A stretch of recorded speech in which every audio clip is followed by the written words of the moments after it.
নমস্কার বন্ধুরা, আমার তৈরি চ্যানেলের একটি নতুন ভিডিওতে আপনাদের সবাইকে স্বাগত জানাই। আশা করি আপনারা সকলেই খুব ভালো আছেন এবং সুস্থ আছেন। আমার তৈরি চ্যানেলের আজকের একটি নতুন গন্তব্যস্থলের ভিডিও নিয়ে আবার আপনাদের সাথে ভাগ করে নিতে চলে এসেছি। আজকের গন্তব্যস্থল কোথায় সেটা নিশ্চয়ই আপনারা এতক্ষণে ভিডিওর প্রথমের ক্লিপগুলো দেখে অনেকেই বুঝতে পেরেছেন। আমার তৈরি চ্যানেলের আজকের গন্তব্যস্থল হলো কলকাতার বিড়লা তারামণ্ডল। যারা কলকাতার বাসিন্দা তারা খুব ভালো করেই এই স্থানটিকে চেনেন, আর যারা কলকাতার বাইরে রয়েছেন তাদের জন্য রইল আজকের বিড়লা তারামণ্ডলের এই ভিডিওটি। এশিয়ার সবথেকে বড় তারামণ্ডল হলো কলকাতার এই বিড়লা তারামণ্ডলটি। কলকাতার ভিক্টোরিয়া মেমোরিয়াল হল থেকে মাত্র 15 মিনিটের ওয়াকিং ডিস্টেন্সে অবস্থিত রয়েছে এই এমপি বিড়লা তারামণ্ডল। আর এই তারামণ্ডলটির পাশেই রয়েছে সেন্ট পলস ক্যাথিড্রাল চার্চ। তাই যারা এই তারামণ্ডলটি দেখতে আসবেন তারা এই চার্চটি থেকেও ঘুরে যেতে ভুলবেন না। আমি কলকাতায় থাকি ঠিকই, কিন্তু কলকাতায় থেকেও কোনোদিনও এখানে আসার সুযোগ হয়নি। তাই অনেকদিন আসবো করে আজ চলেই এলাম। আর আমার মতোই যারা কলকাতার বাসিন্দা হয়েও কলকাতার এই স্থানে এখনও যাওয়ার সুযোগ পাননি বা সুযোগ করে উঠতে পারেননি, তাদের সাথে আমার এই ভিডিওটি শেয়ার করে নিলাম আজকে। ভিডিওটি যদি ভালো লাগে তাহলে অবশ্যই একটি লাইক এবং কমেন্ট করবেন, এবং এখনও যারা চ্যানেলটিকে সাবস্ক্রাইব করেননি তারা অবশ্যই চ্যানেলটিকে সাবস্ক্রাইব করে দিয়ে আমার পাশে থাকবেন। বিড়লা তারামণ্ডলটি সকাল 12টা থেকে খোলে এবং লাস্ট শো টাইম পর্যন্ত খোলা থাকে। এখানে প্রতিদিন 7টা সিটিংয়ে হিন্দি, বাংলা এবং ইংলিশ এই 3 রকম ভাষায় শো দেখানো হয়। লাস্ট শো টাইম হলো সন্ধ্যে 6টা, যেটা ইংলিশে হয়। আপনারা যে ভাষায় স্বাচ্ছন্দ্য বোধ করবেন শো দেখতে, সেই শো টাইমটি বেছে নিতে পারেন। আমরা গেছিলাম বাংলা দেখার জন্য, কিন্তু পৌঁছতে একটু দেরি হওয়ার জন্য পরের শো হিন্দি বিকেল 4টেতে দেখতেই বাধ্য হলাম। টিকিট মূল্য পার হেড 120 টাকা। বিড়লা তারামণ্ডলের ভেতরটা কেমন, বিড়লা তারামণ্ডলটির ভেতরটা কেমন এবং শোতে কি কি দেখানো হয় তার একটি ছোট্ট ভিডিও আপনাদের সাথে শেয়ার করে নিলাম। চলুন তাহলে ভেতরে যাওয়া যাক।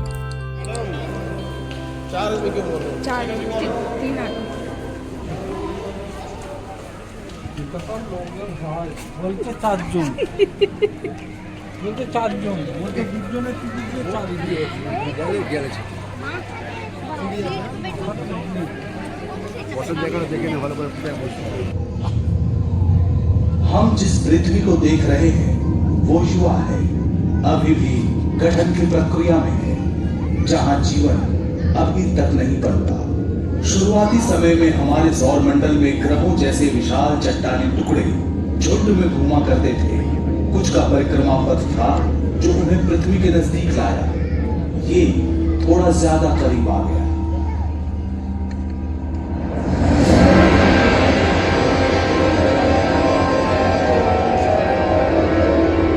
इस टक्कर से पृथ्वी लगभग नष्ट हो गई। अंतरिक्ष में फैला पिघला हुआ लावा, ज्यादातर लावा वापस विध्वस्त ग्रह पर गिरा।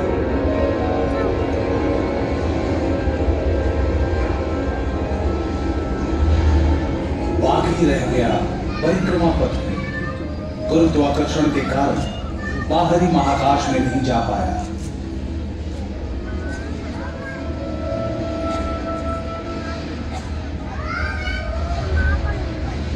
जब ये खुरदुरे चट्टान धरती के चारों ओर घूमने लगे, गुरुत्वाकर्षण ने इन्हें एक साथ किया।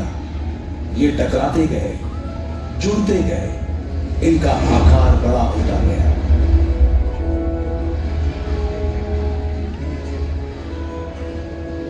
कुछ ही सप्ताहों में ये टुकड़े जुड़कर विशाल और विशाल हो गए।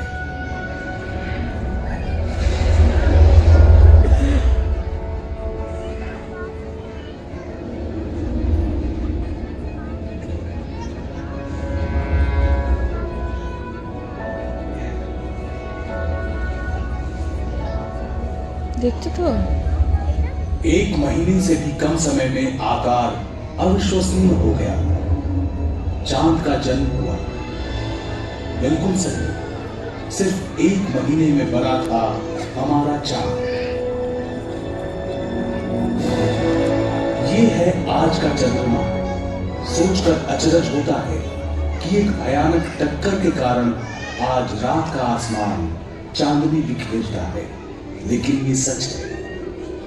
कारण हजारों थे, अलग अलग, लेकिन इन टक्करों से ही धरती पर जीवन पनप सका। आघात ने धरती की धुरी को झुका दिया, जिससे ऋतु परिवर्तन हुए। चंद्रमा के गुरुत्वाकर्षण के कारण ज्वार भाटा बना। तब से लेकर आज तक हमारे सौर मंडल में ठहराव आया है। अब दूसरे ग्रह से पृथ्वी के टकराने का डर नहीं है, लेकिन दूसरे टक्कर हमें रोज प्रभावित करते हैं। कुछ खास टक्करों में शामिल है हमारा सूर्य भी। फिक्र न करें, इतनी जल्दी धरती जाकर सूरज से टकराने वाली नहीं है।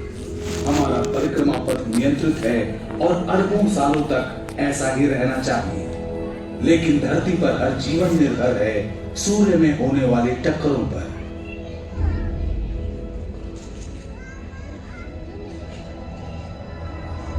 सूर्य एक नक्षत्र है, रात को दिखने वाले दूसरे तारों जैसा। बहुत पास है, इसलिए अलग दिखता है। एक बड़ा चमकीला सुनहरा पिंड, लेकिन सूर्य में कुछ भी सुहाना नहीं है।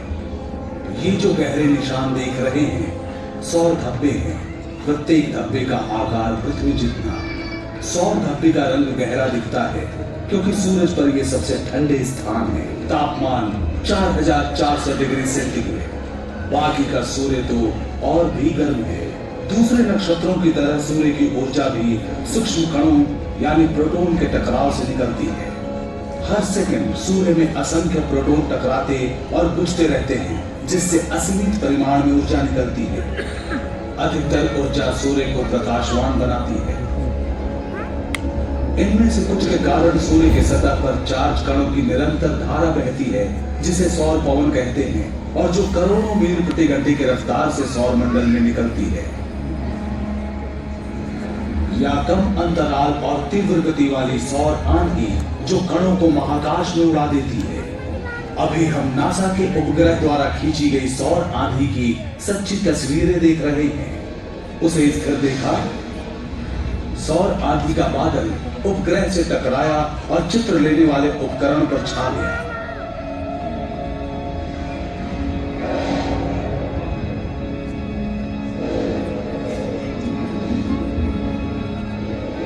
सौर पवन का झोंका हर दिन हर पल सौर मंडल के ग्रहों के पार जाता है।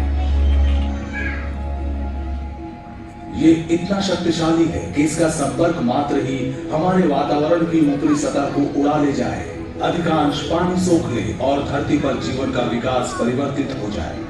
लेकिन खुशकिस्मती से धरती की सुरक्षा करता है एक अदृश्य कुदरती कवच। अभी आप जो देख रहे हैं वो पृथ्वी के चुंबकीय क्षेत्र का काल्पनिक चित्र है। धरती के लौ अंतर्भाग के कारण हमारी धरती विशाल चुंबक की भांति काम करती है।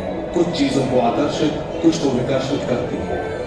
ये कवच सौर पवन से धरती को बचाता है, लेकिन कुछ कण इस चुंबकीय बाधा को पार कर जाते हैं और पहुंच जाते हैं उत्तरी तथा दक्षिणी ध्रुवों पर। परिणाम देखने लायक होता है। शानदार जगमगाते रंगीन पर्दे, इसे कहते हैं ध्रुवीय ज्योति। सौर पवन और सौर आंधी से निकले आवेशित कण जब धरती के ऊपरी वातावरण से टकराते हैं, तब वातावरण में मौजूद गैस आलोकित हो उठते हैं। ये है इंटरनेशनल स्पेस स्टेशन, जो 400 किलोमीटर की ऊंचाई से धरती की निचली कक्षा में परिक्रमा करता है।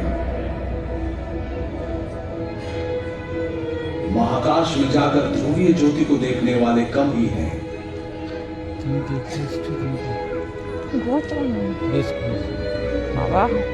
जिस टक्कर के कारण ये ज्योति निकलती है वो धरती की सतह से 100 से 480 किलोमीटर के बीच होती है। जहाजों के उड़ान पथ से भी ऊंचा।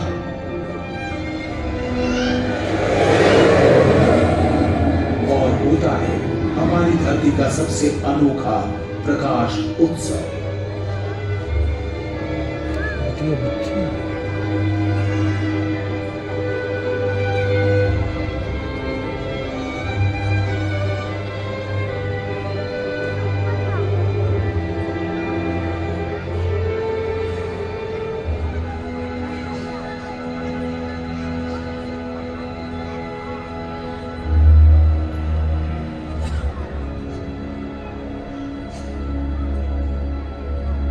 लेकिन जैसा कि हम देख चुके हैं, हर टक्कर का परिणाम खूबसूरत और हानि रहित नहीं होता।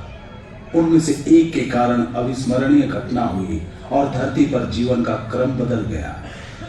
इसकी शुरुआत हुई वहां जहां एस्टेरॉयड सूर्य की परिक्रमा करते हैं। सौर मंडल के प्रारंभिक 20-30 लाख वर्षों में जब ग्रह बन रहे थे, तब जो चट्टान और धातु के टुकड़े छूट गए, उनसे बने एस्टेरॉयड। ज्यादातर एस्टेरॉयड दिखाई देने वाले कक्ष में घूमते हैं जो स्थित है मंगल और बृहस्पति के बीच। कुछ और भी करीब हो सकते हैं। किसी भी साल लाखों में एक मौका हो सकता है कि एस्टेरॉयड धरती से टकराएगा, लेकिन 6.5 करोड़ साल पहले एक टकराया था।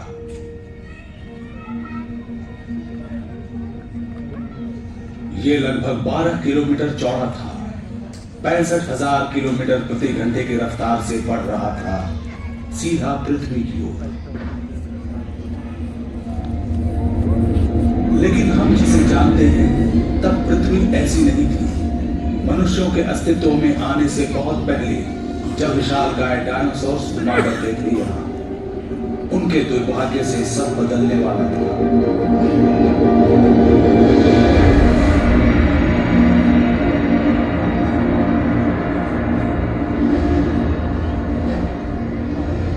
आज जहां मेक्सिको है, ये एस्टेरॉयड वहां टकराया।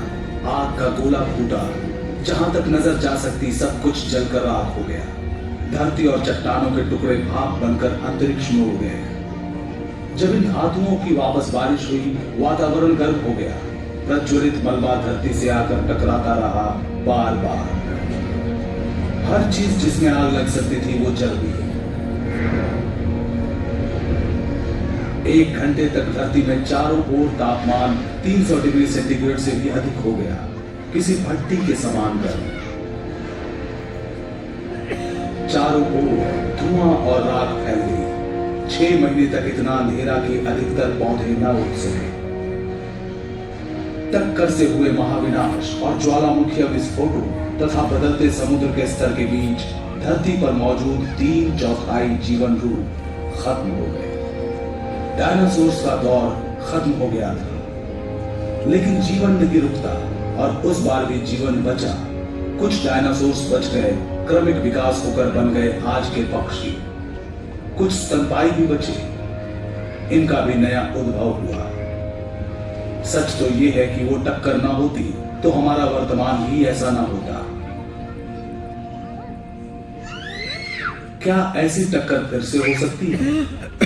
एस्टेरॉयड अभी भी है। अगर कोई एक सामने आ जाए तो हम क्या करेंगे?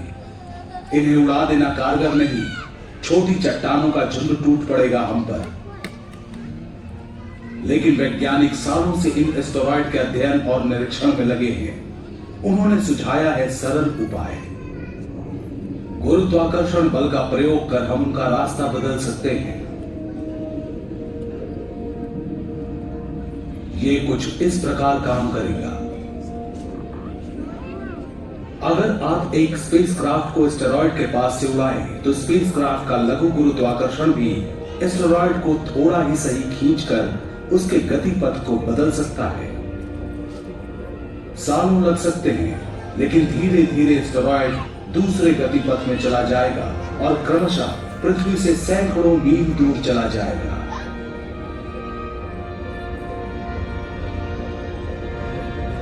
कुछ 100 मील की दूरी भी काफी नहीं है, लेकिन हमारी सुरक्षा के लिए पर्याप्त है।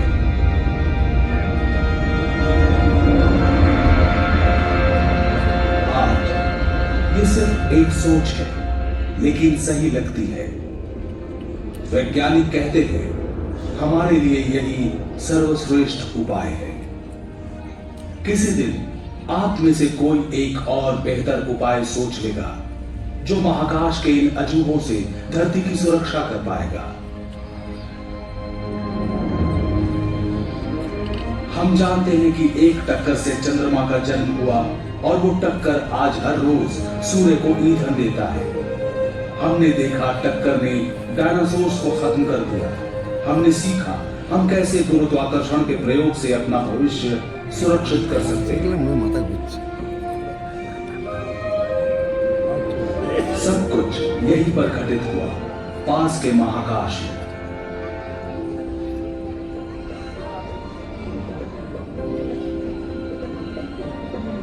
लेकिन बाकी ब्रह्मांड का क्या और भविष्य का क्या? महाकाशीय टक्करों का क्या असर होगा हम पर?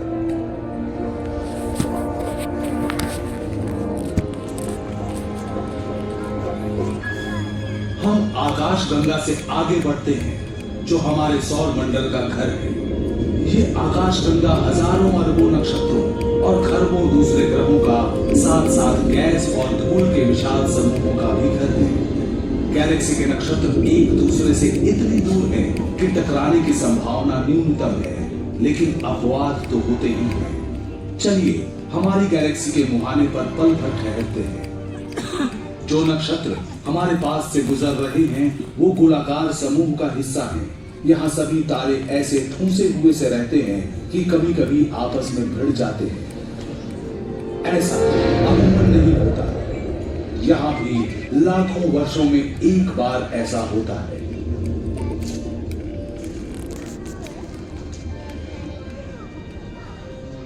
चलिए हम आकाश गंगा से निकलते हैं और जल्दी से पूर्वालोकन करते हैं कि हमारी गैलेक्सी, हमारे ब्रह्मांड के भविष्य में क्या है।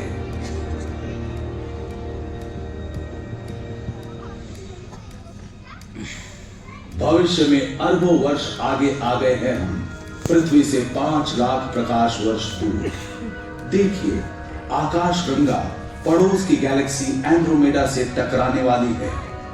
हमने इस दृश्य की गति बढ़ा दी है। आप हर सेकंड में प्रकाश वर्ष की गति से बढ़ रहे हैं। ब्रह्मांड की बाकी चीजों की तरह गैलेक्सी भी भ्रमणशील है। हालांकि एक दूसरे से काफी दूर है, पर गुरुत्वाकर्षण इन्हें बांधे रखता है। ये दो विशाल गैलेक्सियां एक दूसरे के इर्द गिर्द घूमकर महाकाश में नृत्य प्रस्तुत करेंगी। नजरें मिलाकर कभी पास आएंगी, कभी दूर जाएंगी। इन गैलेक्सियों में नक्षत्र और ग्रह दरअसल टकराते नहीं हैं, ये बहुत दूर होते हैं। वैज्ञानिक मानते हैं कि ये पास आकर गुजर जाएंगे, आपस में टकराएंगे गैस और धूल, जिनसे दोनों गैलेक्सी भर जाएंगी।